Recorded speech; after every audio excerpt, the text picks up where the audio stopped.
Today I'm trying a different kind of cooking experiment. I'm going to be trying out this sorghum flour. I think it's gluten-free, right, for gluten-free baking, and stevia blend. And I'm applying that to my favorite recipe, 3 berry scones. So we're going to be, well, almost 3 berry. I don't know how many berries I have. I think I have at least 2. But this is kind of the key part of it, is that I've bought these a while ago because my husband expressed a desire to try this. Well, he actually bought this. And then he said, oh, okay, let's try using stevia instead. So the first thing I'm encountering, it's actually, look at the quality of the flour. It's very nice. It's sort of beige in color, and the texture looks good. The stevia says 1 packet is a serving size, and I kept thinking, oh, a packet is a teaspoon, and so I started pouring it out to see, and then I was going to measure it in my tablespoon to make the conversion. But that is not the right way to do it, because apparently, well, first of all, it doesn't say a teaspoon, so that was an incorrect assumption that 1 packet is a teaspoon. So the way I figured would be the best way to make the conversion is to check and see how many teaspoons in a tablespoon. 3 teaspoons in a tablespoon. And so now I know I need 9 packets for my recipe. The other thing is that apparently in Australia and England there are 4 teaspoons in a tablespoon. So either their teaspoons are smaller or their tablespoons are bigger. But so this recipe, as stated, is for the non-UK, probably non-Commonwealth countries, not Australia, not the UK, and I don't know where else. I wonder if Canada. We'll see. We'll look that up later. Anyway, so here we go. Okay, so now I've realized that the 3 berry scone recipe that I was following was not the one I wanted to follow. The one I wanted to follow is this one. And this is the fresh berry scones that I've done before, and I did a video of it, and I know I love this one. I also know that it needs sour cream, and I happen to have sour cream.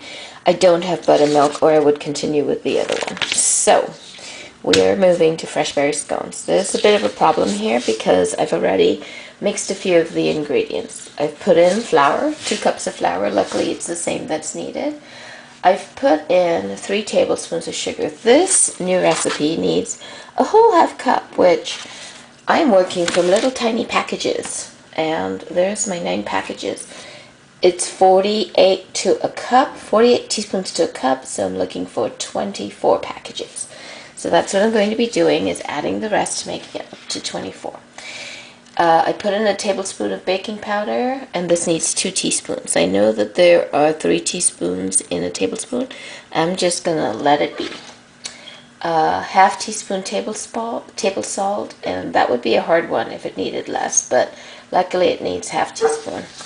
And then I'm going to work from there. So I'm going to grate the butter, which I was just about ready to cut it into the pastry, but I'm going to grate it because this is the cool thing about this recipe. Okay, this is how many packets I need to do additionally. So this is the original 3 tablespoons, I think it was. 3 tablespoons, right. And now we're adding it up to make a half cup. I want to tell you, you probably don't want to buy stevia in the packets for when you do your baking. 3 tablespoons would have been okay. Half cup decimates the package. So you want to get stevia in the bag. Now stevia in the bag is pretty expensive. I looked, it was like $8 plus for a bag of unknown size. While we're making substitutions, I don't have a lemon and it needs half teaspoon lemon zest. I'm going to use mandarin orange lemon zest. Mandarin orange zest. Okay, the next step I've mixed up everything in the bowl. We're going to add the stick of butter in here, and then we will add the milk and sour cream mixture, stirring with a wooden spoon until it comes together, and then dump onto a floured work surface. We might have a bit of a problem. The sorghum, when I am mixing it with the butter, I am finding that it is very dry. I mean, really, it feels like it's taking the water out of you. It's like, think about putting your hand in concrete. I don't know. So I wonder if this recipe, what this recipe is going to come out like. It's okay. We're going to do it. But I also want to say I have another substitution which might be detrimental to this, considering the dryness of the sorghum, is that I only had, for the sour cream and milk mix, I only had milk that was 1% instead of full cream milk or whole milk. So that might be a bit of a problem given the dryness of the sorghum. Okay, I may be changing my mind. The texture seems decent, and it smells lovely. I don't know what sorghum is made of. Out of sorghum. But it is smelling really good right now. There it is, and when you touch it, it feels very soft and very lightweight. So I have no idea what this is going to come out like. There they are at Berry's Bake for 18 to 20 minutes in a 425 degree oven. Let's see what this comes out like. Okay, so here we are. This is the scones, and the extra tablespoon of baking powder doesn't seem to have negatively affected it. And I'm just going to make sure that that I can slide under so that they don't stick to the pan. Yum.